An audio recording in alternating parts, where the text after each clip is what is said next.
아모스 5장 18절입니다. 화 있을진저 여호와의 날을 사모하는 자여, 너희가 어찌하여 여호와의 날을 사모하느냐?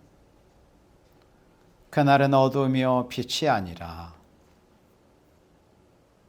하나님께서 남쪽 유다의 선지자였던 아모스 선지자, 그의 직업은 아는 대로 뽕나무를 재배하는 자요 또 목자였습니다. 하나님께서 그를 북쪽 이스라엘로 보내셔서 심판을 경고하게 하셨습니다. 그렇게 해서 기록되고 경고된 성경이 바로 아모스 성경입니다. 그런데 아모스 5장 18절에 이렇게 무시무시한 경고가 있습니다. 화 있을진저 여호와의 날을 사모하는 자여. 북쪽 이스라엘 백성들의 그 모습은 처음 시작부터 금송아지를 섬기기 시작해서 온갖 더러운 바알 아세라, 갖가지 그런 우상을 숭배했던, 하나님의 진노를 일으키던 그런 족속이었습니다. 그 북쪽 이스라엘의 부패한 모습이 오늘 이 마지막 시대 신약 종말에 오늘의 주님의 피로 값주고 사셨다 가신 교회들의 부패한 모습을 보여준 것입니다. 그래서 이 마지막 시대도 마치 북쪽 이스라엘이 온갖 우상을 섬기면서 이름은 이스라엘이라고 칭함을 받았던 것처럼 지금 이 시기에도, 이 마지막 때에도 하나님의 백성, 예수 믿고 구원받은 하나님의 자녀라고 하는 오늘의 그리스도의 몸된 교회들이 하나님의 백성이라는 이름은 가졌지만은 온갖 우상을 숭배하고 하나님의 진노를 일으키고, 그리고 심지어 오늘 아모스 5장 18절 말씀의 경고대로 화가 있다. 누구에게 화가 있느냐? 여호와의 날을 사모하는 자에게 화가 있다는 겁니다. 이 말씀인즉슨 아무리 주의 날을 사모를 한다고 할지라도 준비가 없다면 결국 화를 받게 될 것이다. 모두가 그렇지는 않지만은 오늘의 예수 믿는 성도들, 또 예수 믿는다고 하는 오늘의 교인이라고 하는 사람들 중에는 예수님의 재림을 기다리고 있는 사람들이 있습니다. 없지는 않습니다. 물론 다 그렇지는 않지만은, 그러나 거기에 대해서 하나님이 아모스 선지자를 통해서 이렇게 혹독한 경고를 하신 것입니다. 왜 너희들이 여호와의 날을 사모하느냐? 그 여호와의 날을 사모한다는 의미는 예수님의 재림을 사모한다는 것이요, 예수님의 재림을 사모한다는 의미는 그 예수님이 무엇하러 오십니까? 심판하러 오십니다. 또 한편으로는 신랑으로, 신부로 준비된 당신의 사랑하시는 종들을 데리러 오십니다. 예수님은 한 분으로 한순간에 오시지만은 각자 맞이하는 사람에 따라서 예수님은 다른 예수님으로 맞이하게 됩니다. 그래서 여호와의 날을 사모하는 자들에게 이렇게 경고하십니다. 화 있을진저. 그러니 예수님의 재림을 사모하는 것도 물론 좋은 일이지만은 알아야 할 것은 준비 없이 예수님을 기다리고 준비 없이 예수님을 사모하는 자가 되면은 이렇게 결국 멸망하게 될 것이다. 가장 큰 화를 받게 될 것이다.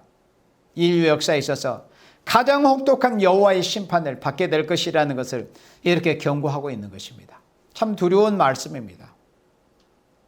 우리 기독교인들은 이 아모스 5장 18절 이 한 구절만 붙들고 묵상을 해봐도 얼마나 참 무시무시하고 두려운 말씀인 것을 우리가 깨달아야 합니다.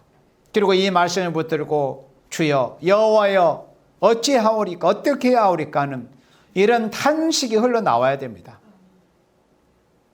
생각 없이 예수님의 재림을 기다리고 세상이 팍팍하고 살기 힘들다고 막연히 예수님을 기다리는 자가 된다면 인류 역사에 있어서 가장 불행한 생명이 되고 마는 것입니다. 그래서 이 아모스 5장 18절의 말씀을 붙들고 이렇게 두렵고 혹독한 이 말씀에 의미를 우리가 깊이 생각을 하면서, 그렇다면은 어떻게 해야 예수님의 재림하시는 그날에 우리 그리스도인들이 참으로 순수하게 예수님을 사랑하고 사모하는 마음으로 기다리는 그 마음처럼 예수님이 영광중에 오시는 그때 예수님을 맞이할 수 있는 생명이 될까 하는 그런 준비를 갖춰 나가야 됩니다. 그렇지 않으면 화를 받게 될 것이기 때문에. 그래서 예수님께서 마태복음 25장에 우리가 지난 시간에도 보았지만은 예수님께서 주님 재림하시는 그때 준비 없는 자들을 뭐라고 비유를 했습니까? 미련한 자라고 비유를 했습니다. 미련한 자, 슬기로운 자들과 대조해서. 지난주 주일 말씀에 여러분들 이 시대의 지혜로운 자가 어떤 자라는 것에 대해서 말씀을 들었잖아요. 그러면 지혜로운 자들은 준비 잘해가지고 신랑으로 오실 예수님을 맞이합니다. 그러나 반대로 막연히 예수님을 기다리고 막연히 예수님이 오시면 좋겠지, 이 모든 상황이 다 좋게 되겠지, 이래 고생 끝이다, 그렇게만 생각하고 있는 생명들에게 대해서 예수님께서 마태복음 25장 4복음서를 통해서 쉽게 예수님이 비유로 말씀을 하셨습니다. 자, 마태복음 25장 3절 말씀을 다 같이 보도록 하겠습니다. 미련한 자들은 등을 가지되 기름은 가지지 아니했다고 했습니다. 미련한 자들은 등을 가졌습니다. 등은 잘 아시는 대로 여러분들 시편 119편 105절에 주의 말씀은 내 발에 비추어 등이라고 하신 말씀처럼 하나의 말씀입니다. 말씀을 비유해서 등이라고 하신 겁니다. 그런데 중요한 것은 기름을 가지지 아니했습니다. 지혜로운 자들은 기름을 가지고 있었지만은 여기 미련한 자들은 등은 가졌을 때, 등은 가졌어요. 말씀을 듣기도 하고 또 어느 정도 읽기도 했겠죠. 성경을 알기도 하고 지식적으로.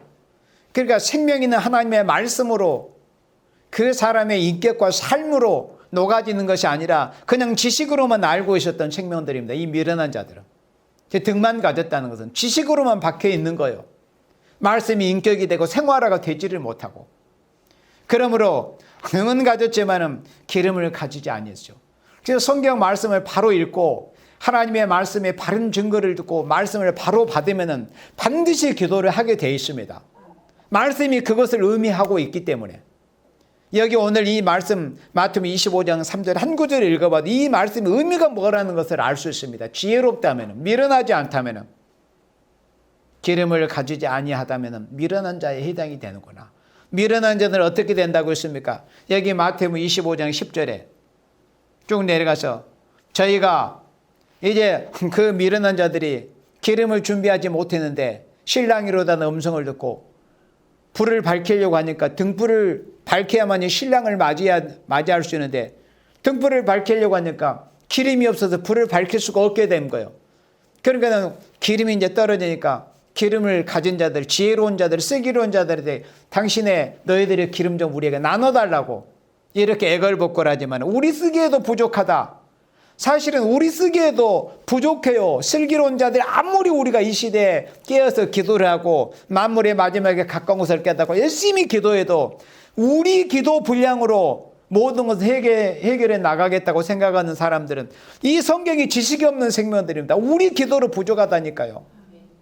이렇게 말하면 어떤 개토리 교리를 말하는 것 같지만은 그게 아니요. 성경에 요한계시록 6장에서 보면은 또 요한계시록 8장에서 보면은 우리 기도뿐만이 아니라 모든 순교자의 영혼들과 또 나와 내가 얼굴이 잃게 하는 우리끼리만 기도하는 게 아니라 우리가 얼굴을 알지 못하는 생명부지의 모든 사랑하시는 예수님의 피로 값주고 사신 우리 형제자매의 지체들이 다 서로 간에 다자간에 서로를 위해서 기도함으로 해서 내 부족한 기도를 서로 메꿔주고 있는 거예요. 그래서 내가 준비한 것으로는 부족해요. 아무리 기도를 많이 하는 사람, 아무리 내가 기도하면은 내다 이렇게 하는 사람도 천만에 내 쓰기도 부족한 것이 기름이에요. 우리의 쓰기도 부족하다. 아무리 슬기로운 사람들 그걸 알아야 됩니다. 그런데 슬기로운 자들이 준비했던 기름도 자신 하나 쓰기도 부족한데 미련한 자들이 기름을 준비하지 못한 사람들은 얼마나 부족하겠어요. 우리 좀 나눠달라. 우리 쓰기에도 부족하다. 차라리 사는 자들에게 가서 사갖고 와라. 이거는 비유입니다. 비유. 기도는 누가 대신 해줄 수 있는 게 아니에요. 예수님이 분명히 비우라고 말씀하셨습니다. 그래서 부랴부랴 어떻게 해요? 등은 밝혀야 되고 사귀는 사이도 사려갔어요. 그런데 여러분들 사도행전 말씀에 기억할 겁니다. 성령의 은사를 돈으로 살 줄 아느냐? 성령의 은사를, 여러분들, 성령의 은사는 돈으로 살 수 있는 게 아닙니다.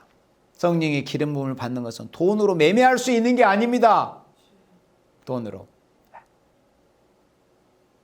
그래서 10절 말씀에 저희가 살아간 동안에 신랑이 오므로 예비하였던 자가 누굽니까? 슬기로운 5처녀였습니다. 우리는 반드시 지난주의 말씀처럼 슬기로운 5처녀가 반드시 돼야 됩니다. 무슨 일이 있어도, 어떤 일이 있어도, 어떤 변수, 어떤 환경에 어려움이 있더라도 슬기로운 5처녀만큼은 반드시 돼야 된다. 지금 이 시기에 우리의 삶에 있어서 가장 중요한 삶의 목적으로 두고 삼아야 됩니다. 내가 슬기로운 5처녀가 될 것인가? 아니면 여기서 미련한 5처녀처럼 될 것인가? 그렇게 해서 아모스 선지자를 통해서 하나님이 경고하신 말씀대로 화 있을진저 그 말씀이 자신에게 응하게 되는 그 불행한 인생이 되고 말 것인가? 아니면 깨어서 부족하지만은 내가 아무리 기도도 내 분량을 채우기 힘들지만은 그래도 해보려고 애를 쓰고 몸부림을 치고 자신과의 싸움을 싸워나가는 그런 생명이 되어서 마지막에 부어주는 긍휼을 입게 될 것인가? 입을 수 있는 생명이 될 것인가? 11절에 혼인잔치에 들어가 문은 닫히고 나서 그 후에 남은 처녀들이 왔습니다. 미르는 처녀죠. 기름을 준비하지 못한 처녀입니다. 기름은 성령의 역사라고 분명히 요한일서 2장 27절에 말씀을 했습니다. 또 요한일서 2장 20절에도 말씀한 대로 기름은 성령의 기름 부음을 비유한 겁니다. 마치 구약시대의 왕과 제사장 선지자가 그 직무를 수행하기 위해서는 그 관유를 그 머리에 부어서 그 직무를 할 수 있었던 것처럼 그걸 비유해서 바로 이 인간 종말, 신약 종말에 성령이 임하셨다는 것은 바로 구약시대 성삼직이 기름을 부어서 임명을 받은 그걸 비유해서 기름 부음이라고 그렇게 표현을 한 겁니다. 그러니까 성령의 역사를 받는 거예요. 성령의 은혜와 능력의 역사를. 그러려면 어떻게 해야 되겠습니까? 성령의 역사, 성령의 능력의 역사를 받으려면 열심히 기도해야 됩니다. 그래서 기름이 곧 기도라고 연결이 되는 거예요. 기름은 성령의 역사지 기도 자체는 아닙니다. 성령의 기름 부음의 역사입니다. 성령의 기름 부음의 역사를 그럼 어떻게 받을 것인가가 생각을 할 때 기도하고 부르짖고 헌신하고 수고하는 것을 통해서 성령의 기름 부음의 역사를 받을 수 있는구나. 자신을 하나님 앞에 바쳐 드려야 되는구나. 그래야 성령의 기름 부음의 역사를 받을 수 있겠구나 하는 그 답이 나오는 겁니다. 그러니까 우리가 기도하고 우리의 삶 속에서 우리가 하나님의 영광과 하나님의 나라에서 우리 자신을 바쳐서 드리는 삶이 있어야 돼요. 그것이 하나님 앞에 상달이 되므로 성령의 기름 부음의 능력의 역사가 인간 종말에 7명의 완전 역사로 남종 여종들에게 임하게 되는 것입니다. 그러므로 기름을 준비하게 됩니다. 그러나 미련한 5처녀는 그렇게 하지 않았습니다. 그리고 나중에 이렇게 후회하는 거죠. 주여 주여 우리에게 열어주셔서 기도하지 않다가 그렇게 주의 종들을 통해서 사랑하시는 깨어있는 종들 형제 자매들을 통해서 제발 기도 좀 해라. 너 기도하지 않고 어떻게 하려고 그러니? 시험에 들지 않도록 기도해라. 기도에는 능치 못한 것이 없다. 믿는 자에게는 능치 못한 것이 없다. 그러니 믿음으로 기도해라. 믿고 기도하면 반드시 하나님이 갚아주시고 신원도 해주신다. 그런 권고를 듣지를 않다가 결국은 미련한 5처녀가 이 모니 이 꼴이 되고 만 것입니다. 그래서 12절에 대답하여 가로되 진실로 너에게 이르노니 내가 너희를 알지 못하노라 하였느라. 이것이 최종 선고입니다. 심판자이신 예수님의 최종 선고예요. 내가 너를 알지 못한다. 그냥 말씀 귀로 들어서 알아요. 성경은 어느 정도 심지어 이방인들도 성경을 읽고 있는 사람도 있는데요. 좋은 의도든 나쁜 의도든 교회에 다니고 성경 읽는다고 해서 그게 다가 아니라 그는 등을 두고 있는 상태다. 그러나 성경을 진짜 바로 읽고 말씀을 바로 전하고 바로 증거를 바로 받는다면 반드시 기도를 하게 돼 있다. 왜? 예수님께서 이렇게 하신 말씀의 의미를 알게 되는 것이니까. 그러나 미련한 자들은 기도하지 않았던 거예요. 기도하지 않으므로 마지막 부으시는 성령의 능력의 역사를 받지를 못하게 됨으로 인해서 결국에는 내가 너를 알지 못하노라. 버림을 당하는 슬픔의 이를 갈미 있다는 것입니다. 그래서 이 예수님이 마지막 때 심판 주님으로 오시는 때는 정말 두렵고 무서운 때잖아요. 요한계시록 1장 7절 말씀 여러분들 찾아보세요. 볼지어다 구름을 타고 오시리라. 각인의 눈이 그를 보겠고 그를 찌른 자들도 볼 터요. 땅에 있는 모든 족속이 그를 인하여 애곡하리니 그러하리라. 아멘. 그 말씀처럼 땅의 모든 족속이 애곡하게 되는 날입니다. 예수님 재림하시는 날은 땅의 모든 족속이 애곡하는 날이므로 어떻게 해야 됩니까? 준비가 있어야 합니다. 준비 없는 자들은 모두가 애곡한다는 거지. 슬기로운 다섯처녀같이 기름과 등을 준비해서 밝히 예언의 말씀의 빛을 밝히는 슬기로운 처녀가 된다면 애곡하겠어요? 오히려 예수님이 오시는 그날이 자신에게도 영광이 되는 날입니다. 예수님뿐만이 아니라 영광 중에 오실 예수님을 자신도 영광스럽게 공중에 들림받아서 영접을 하게 되는 겁니다. 그리고 그 나머지 생명들 결국은 준비하지 않고 기도를 등한히 하고 자기의 기름의 분량을 채우지 않았던 생명들은 여기 요한계시록 1장 7절의 말씀처럼 모든 족속이 그를 인하여 애곡하리니 여기에 해당이 되는 것입니다. 곧 기름뿐만 아니라 등까지라도. 그래서 기름은 성령의 역사인데 성령의 역사를 받기 위해서는 기도가 간구가 부르짖고 자신의 삶을 하나님 앞에 헌신함으로 드리는 생활이 있어야 된다고 그랬습니다. 그러므로 성령의 역사, 마지막 부으시는 성령의 역사를 받게 되므로 기름을 준비하는 상태가 된다는 겁니다. 그러면 기름은 열심히 기도해서 열심히 헌신의 생활에서 성령의 역사를 받는 것인데 등이 뭐냐? 등은 베드로서 1장 19절에 너무나 분명하게 사도 베드로를 통해서 증거가 될 때 또 우리에게 더 확실한 예언이 있는데 어두운 데 비치는 등불과 같다. 그러니까는 등불과 같은 거 마태복음 25장 예수님이 비유하신 그 등불이 베드로 사도가 증거한 바 그 해석에 의하면 확실한 예언이라는 것을 분명히 알 수 있습니다. 그러면 등을 준비한다는 것은 자 요한계시록 1장 3절에 보면은 이 예언의 말씀은 요한계시록에 기록된 예언의 말씀입니다. 그러면 요한계시록 안에는 선지서 전편의 말씀이 다 거기에 압축돼서 기록이 되었다고 그랬어요. 그렇다면 예언의 말씀을 읽는 자와 듣는 자들 그리고 그 가운데 기록한 것을 지키는 자들이 복이 있다고 말씀을 했습니다. 그럼 미련한 자가 되지 않고 슬기로운 다섯처녀가 되기 위해서는 예언의 말씀을 읽고 듣고 지켜야 한다. 이런 결론이 나옵니다. 자, 그러면 여기 요한계시록 1장 3절 말씀에 이 예언의 말씀을 읽는 자와 듣는 자들과 그 가운데 기록한 것을 지키는 자, 그 가운데 기록한 것을 지키는 자들이 복이 있다고 그랬어요. 자, 그러면 우리가 처음에 말씀을 다시 한번 생각을 해보면 화 있을진저 여호와의 날을 사모하는 자들이요. 화 있을진저 여호와의 날을 사모하는 자요. 너희가 어찌 여호와의 날을 사모하느냐. 화 있을진저 여호와의 날을 사모하는 자들아 어째서 여호와의 날을 사모하느냐. 그 말씀 의미는 준비 없이 주의 재림을 기다렸다는 의미였다고 했어요. 그럼 예수님의 재림을 준비하기 위해서는 마태복음 25년 예수님이 비유로 간단하게 말씀할 때 기름과 등을 준비했다고 했는데 거기에 대한 구체적인 말씀이 뭐냐면 예언서에 기록된 성경 요한계시록에 기록된 말씀이며 요한계시록에 기록된 말씀 안에는 선지서 전편의 말씀이 다 기록이 되어 있다고 그랬어요. 그래서 기름과 등을 준비했다. 등을 준비했다는 것은 예언의 말씀을 준비했다는 의미입니다. 예언의 말씀을 곧 화 있을진저 어찌하여 여호와의 날을 사모하느냐. 그러니까 준비하지 못하고 여호와의 날을 사모했다. 심판주님으로 오신 예수님을 기다렸다는 의미인데 준비하지 못했다는 의미는 첫째는 아까 기름에 대해서 말씀해서 기름은 성령의 역사를 받지 못한 것이다. 성령의 역사를 받지 못한 그 연유가 뭐냐. 기도하지 않냐고 자신을 짜바쳐서 하나님 앞에 드리는 헌신의 생활이 없었기 때문에 종말에 부으시는 성령의 완전 역사를 받지 못했다는 것이고 또 한 가지는 등을 준비를 못했다는 것. 설령 기름이 있다 할지라도 불을 밝힐 수 있는 등이 있어야 될 거다뇨. 기름은 그러면 준비됐다고 합시다. 그러면 등이 뭐요? 등은 분명히 아까 말씀한 대로 베드로후서 1장 19절에 더 확실한 예언의 말씀이라고 그랬습니다. 예수님의 재림의 징조만 희미하게 아는 정도가 아니라 이제 예수님의 재림을 영접하기 위해서는 더 확실한 예언의 말씀을 읽고 듣고 지켜야 된다.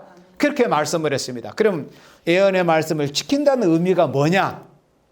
저는 아까 대표 기도를 통해서 참 놀라운 은혜를 참 하나님이 역사하신 걸 감사해서 그 대표 기도할 때 그 내용에 4대 병마가 언급된 걸 보고 내 마음에 얼마나 참 감사가 됐는지. 자, 오늘 말씀에 자, 준비한다는 의미. 그러니까는 기록한 것을 지키는 자들이 복이 있나니 때가 가까움이라. 그러면 지킨다는 의미.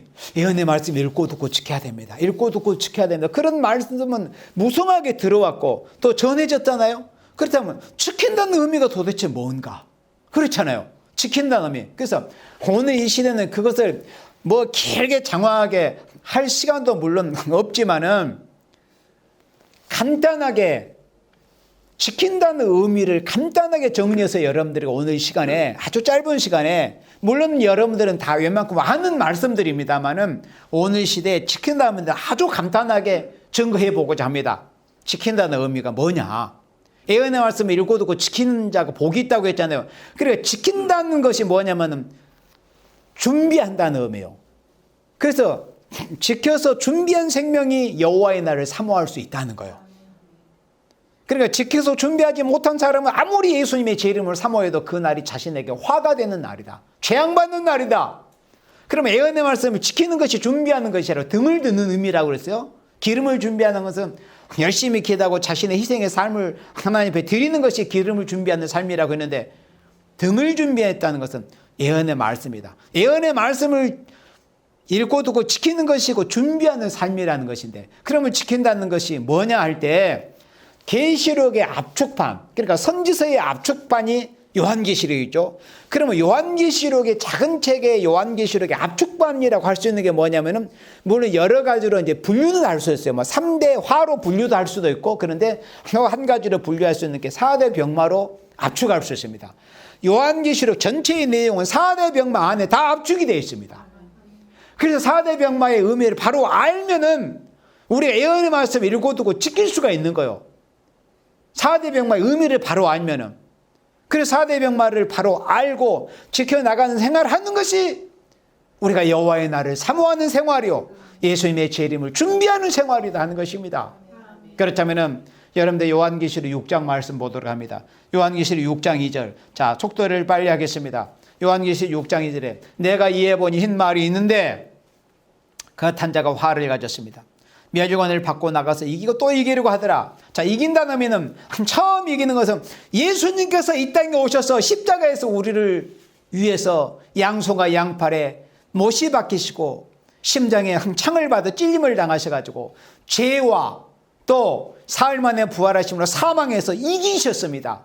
내가 세상을 이겼노라 예수님께서. 그래서 예수님이 십자가와 부활의 첫 번째 승리를 통해서 2000여 년 동안 그 그리스도의 종들을 통해서 오늘날까지 꾸준히 장구한 2000년의 세월 동안 기독교의 승리의 역사를 이루어서 전 세계의 복음이 편만하게 전해지는 이런 역사가 현실적으로 있어 온 게 이게 오늘날 인류 역사였습니다. 그런데 요한계시록에서는 또 이기려고 한다는 이 말씀이 예언적으로 기록이 되어 있습니다.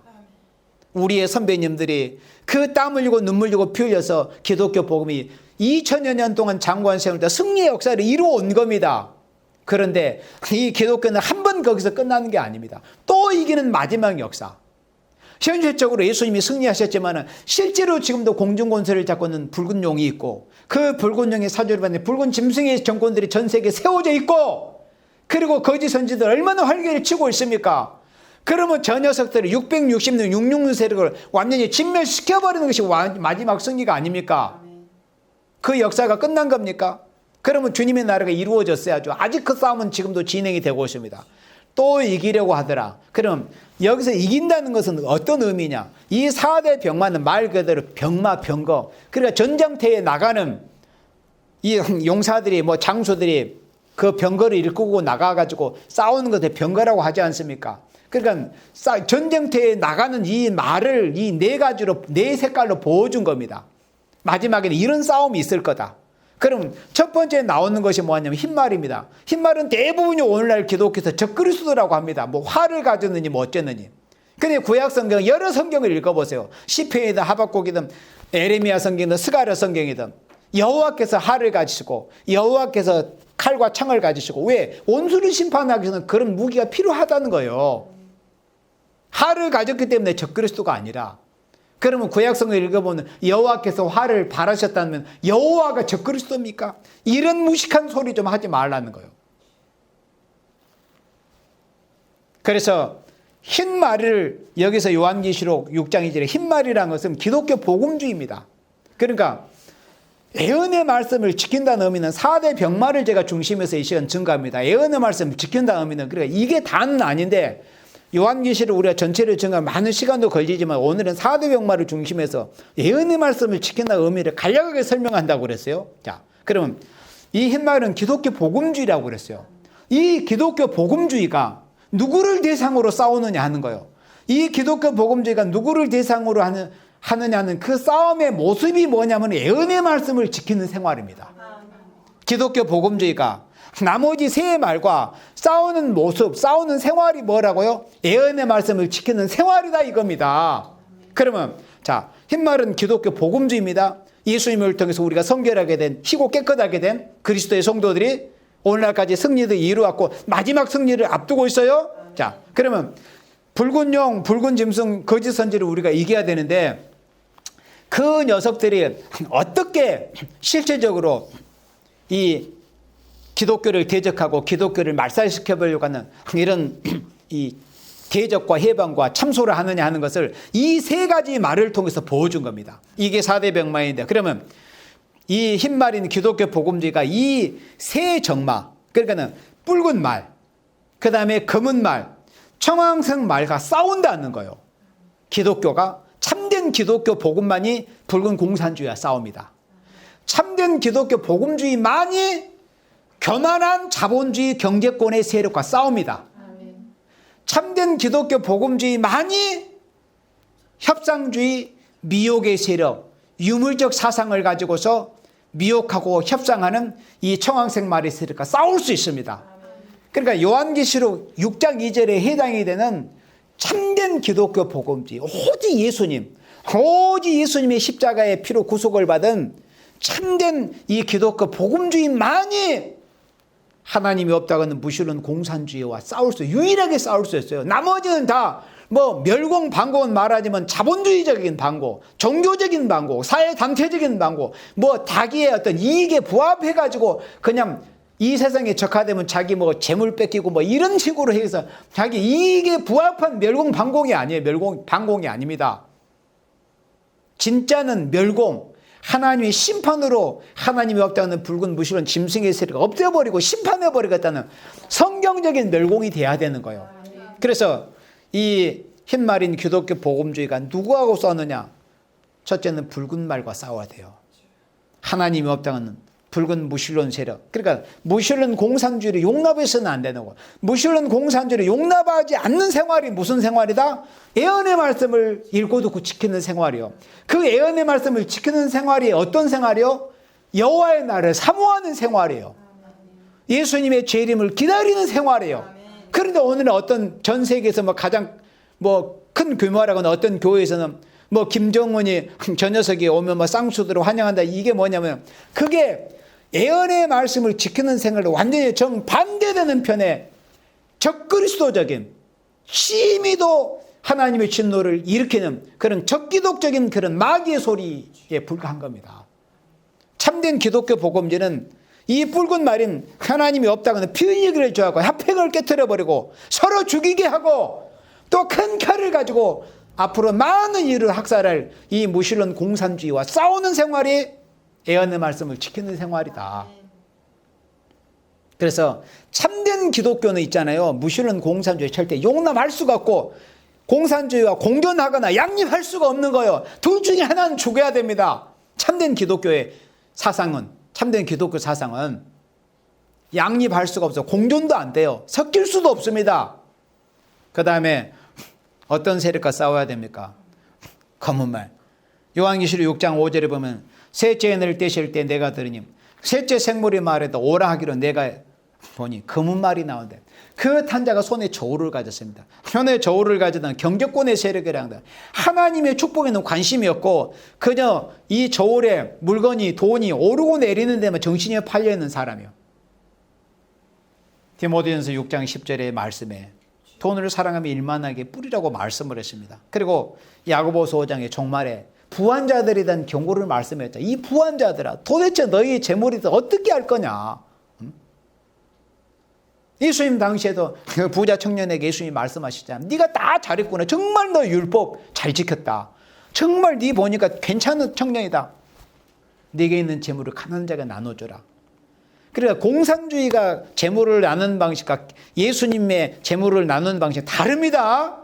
그게 잘못 헷갈리면은 기독교를 뭐 공산주의 어떤 아루처럼 생각할 수가 있습니다. 기독교는 결국 내게 내가 아니고 하나님께 다 받은 거기 때문에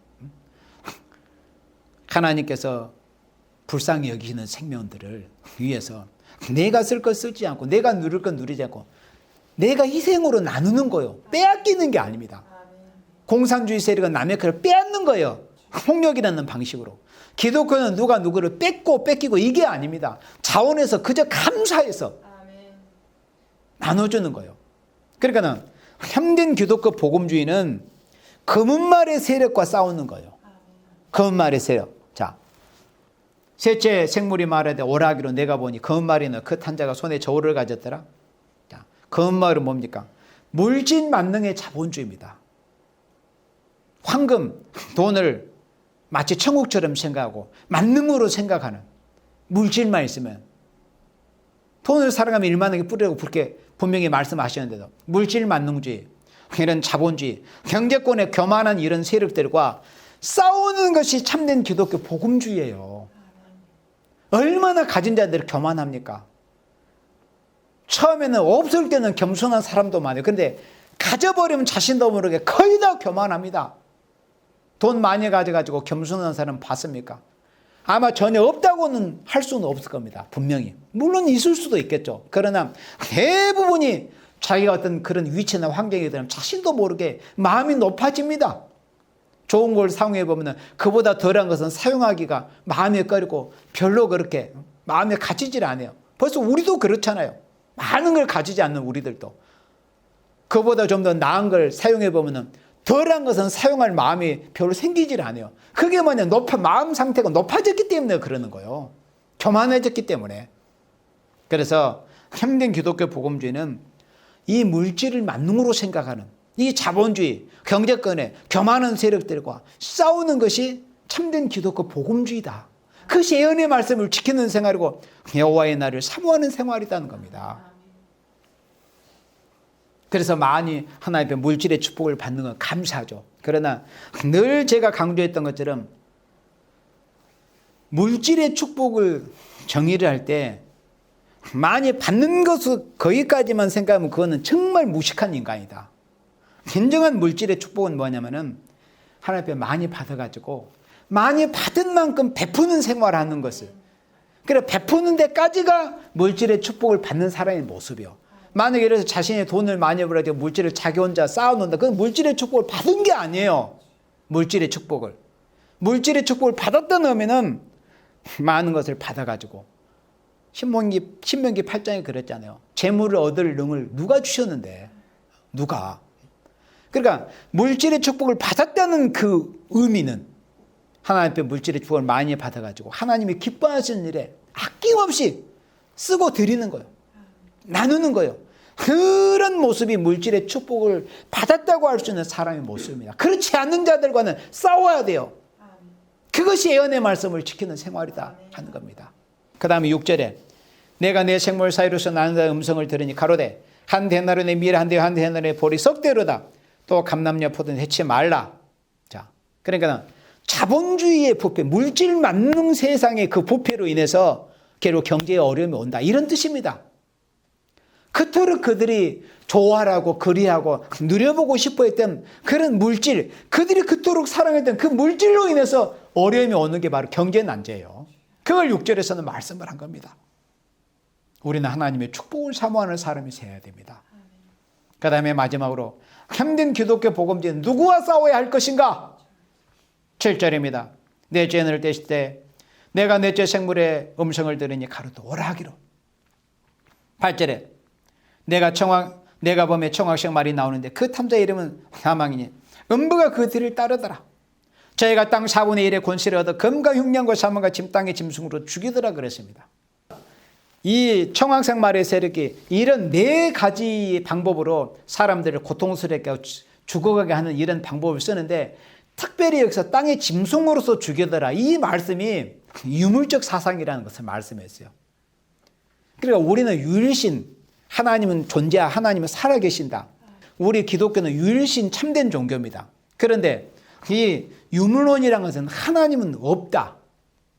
심지어 사람의 마음까지라도 물질에서 나온다. 모든 것의 근원이 물질이다. 오직 물질뿐이야. 그걸 한자로 표현한 게 이제 유물론이죠. 그러니까는 이 땅의 짐승으로 죽여들은 유물적 사상으로서 사람들이 영혼을 죽여버리는 거예요. 근데 청황색말의 특징이 뭐냐면 이거는 정치적인 게 아니에요. 항상 청황색말의 특징을 우리가 알아야 된다. 종교적인 색채를 띠고 나오는 거예요. 그래, 물론 정치 세력이지만은 그 뒤에는 정치의 세력을, 힘이라는 것은 정치의 세력이 있어야 힘이 있기 때문에 그 정치의 세력과 연관이 되고 정치의 세력을 힘을 얻고 나오지만은 요 녀석들의 특징이 뭐냐면은 종교적인 색깔을 띠고 항상 나오는 거예요. 심지어 아무리 교회가 부패하고 청황색말 유물론 이 사상이 세력이 이 교회를 오늘날까지 휘젓고 다니고 교회를 망쳐놨다 할지라도 세상에 무슨 퀴어 신학이 뭐예요? 퀴어 신학. 그러니까 뭐 오늘날 뭐 퀴어 축제라고 막 전국 곳곳에 이딴 막 이렇게 열린다고 그러잖아요. 그러니까 그 말이 온전치 않고 비정상적인 그런 상태를 이제 뭐 영어식 표현으로 퀴어라고 하잖아요. 근데 그 심지어 퀴어 신학이라는 이름 하에 신학교에서 신학을 가르치고 이런 짓거리들이 지금 실제로 자행이 되고 있어요. 그러니 이 교회가 얼마나 이 시대에 예언의 말씀을 바로 알지를 못하고 깨닫지 못하면은 속수무책으로 이 청황색 말의 세력이 짓밟히고 결국 당하고 결국은 그 끄트머리가 사망으로 결국은 던져지게 되는 겁니다. 말은 얼마나 좋습니까?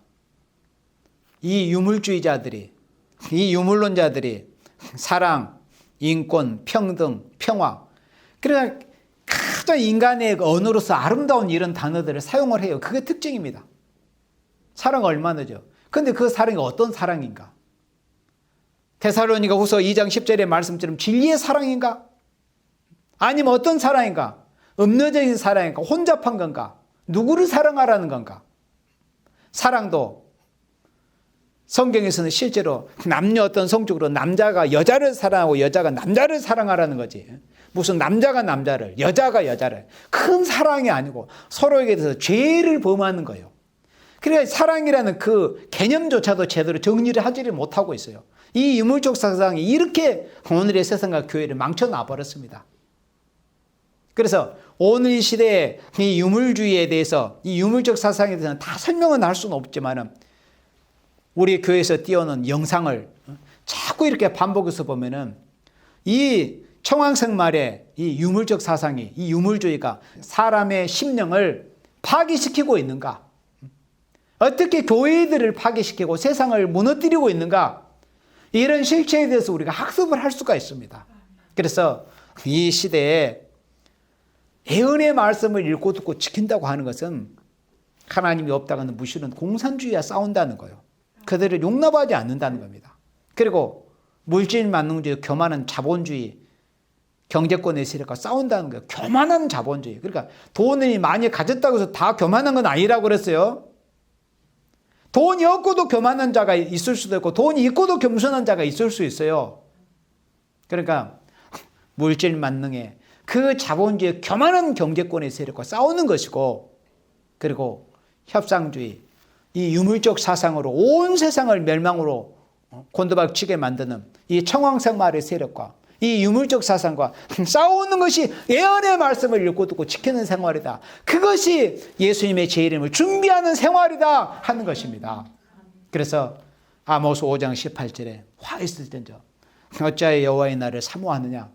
그 말씀에 해당이 되지 않기 위해서 우리가 예언의 말씀을 읽고 듣고 지키고, 또 우리 자신이 내가 채워야 될 기도의 분량을 열심히 채워서 마지막 부어주는 남종 요정들을 부어주는 기름 같은 성령의 완전 역사를 받게서 우리가 좀 더 내 자신을 하나님 앞에 짜 바치고 해산의 수고를 다해서 화했을진저 어찌하여 여호와의 날을 사모하느냐는 그 충격적인 그 말씀이 우리 자신들에게 응하지 않고 오히려 예수님 재림하시는 그날에 자리타 충성된 종아, 그리고 예수님 앞에 오히려 자랑할 것이 있는 우리 모두가 되어지기를 주님의 이름으로 축원합니다. 아멘.